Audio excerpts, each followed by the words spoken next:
Hello, my dears. This is Resilient Lives checking in on you, wanting to know that life is going well for you, trusting and hoping that it is.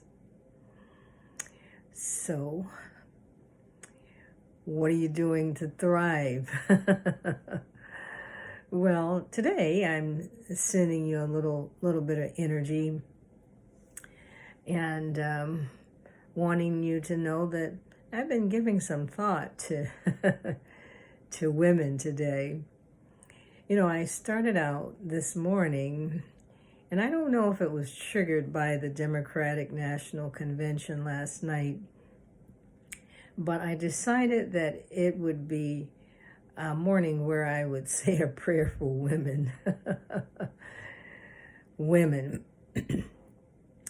And so I just wanted to drop this little nugget with you, women, because women often are the ones that make things happen. And last night, wow, there was so many women and people that were on.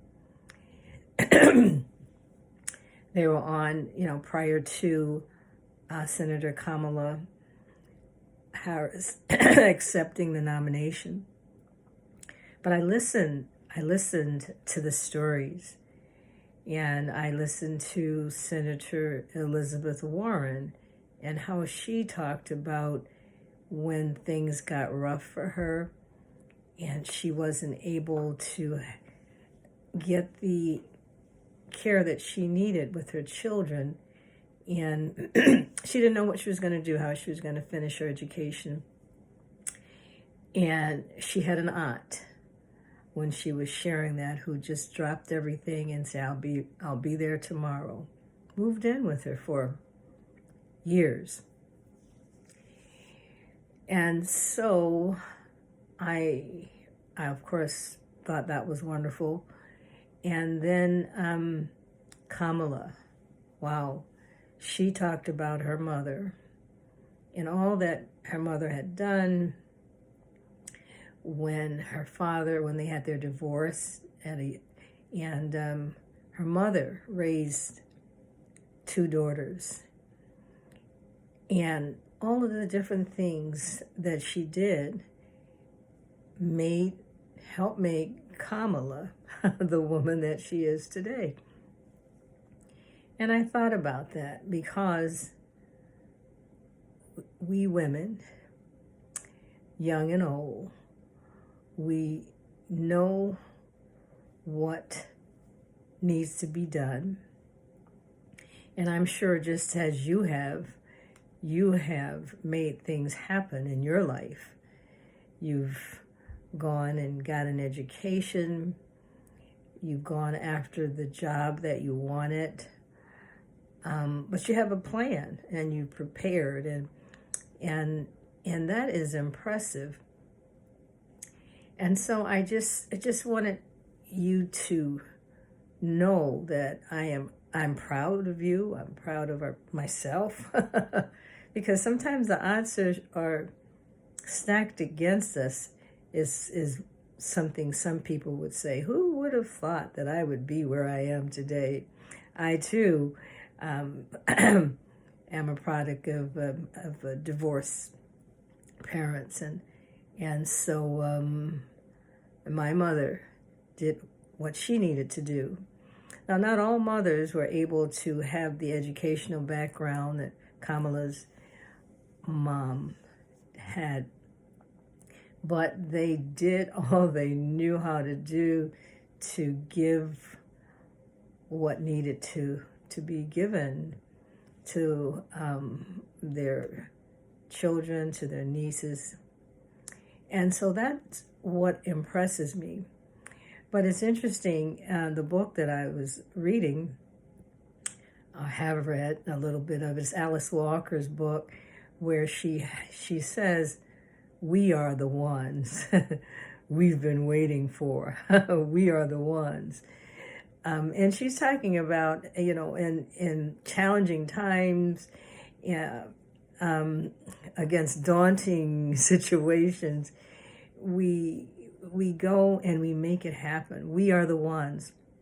So know, know that you are the ones that are making it happen. And I applaud you. I'm excited for you.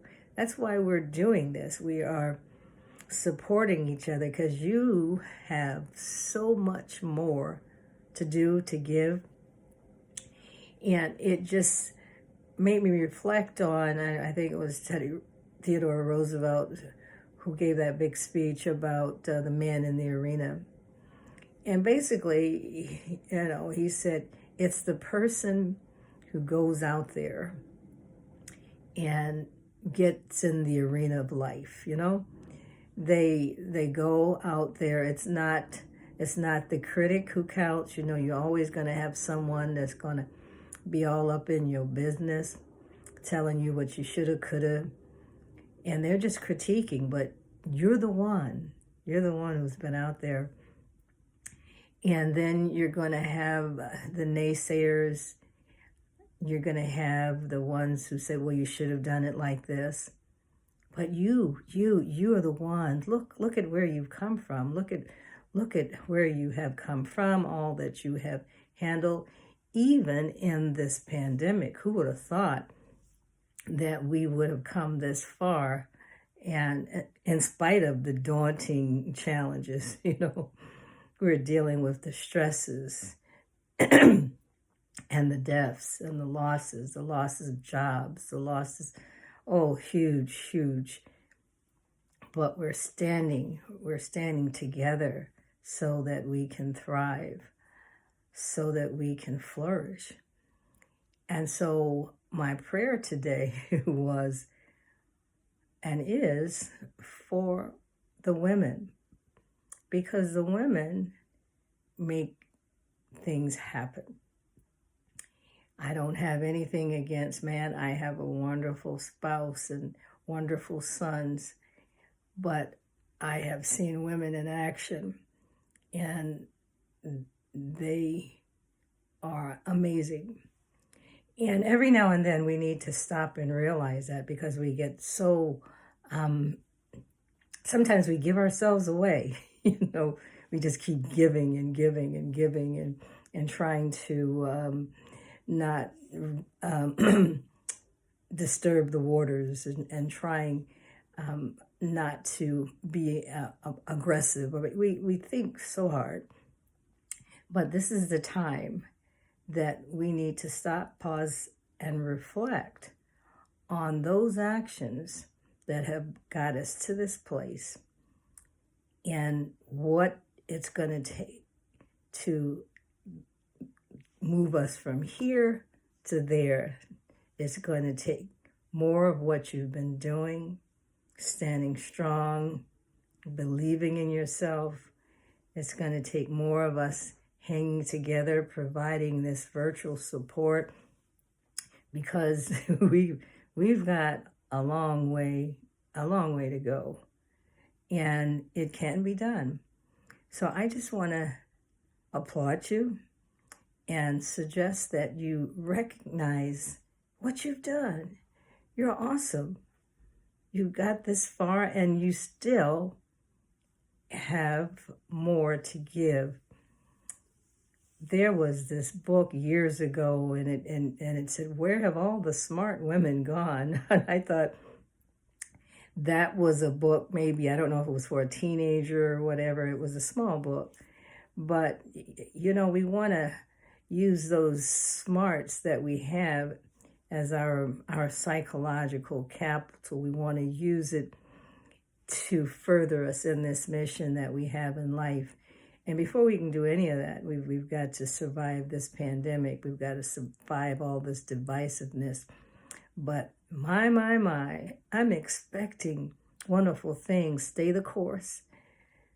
Remember to do what you need to do to cope with stress, but keep on doing what you're doing, because you are the one and I am the one. We're the ones who are doing it.